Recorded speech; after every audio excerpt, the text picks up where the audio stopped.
ભિલોડાના ભવનાથ ડેમમાંથી વિદ્યાર્થીનો મૃતદેહ મળ્યો।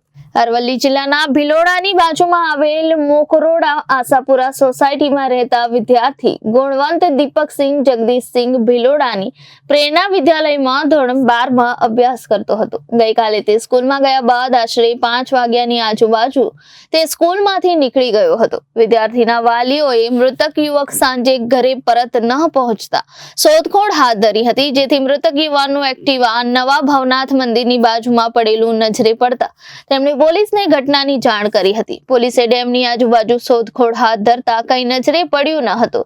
છેવટે તેમણે આજે સવારે ફાયર બ્રિગેડની ટીમને બોલાવી ડેમમાં ચકાસણી કરાવતા ફાયર વિભાગે વિદ્યાર્થીનો મૃતદેહ ડેમમાંથી બહાર કાઢ્યો હતો। મૃતક વિદ્યાર્થીનો મૃતદેહ મળતા પરિવારજનોએ હૈયાફાટ રુદન કરી રહ્યા હતા।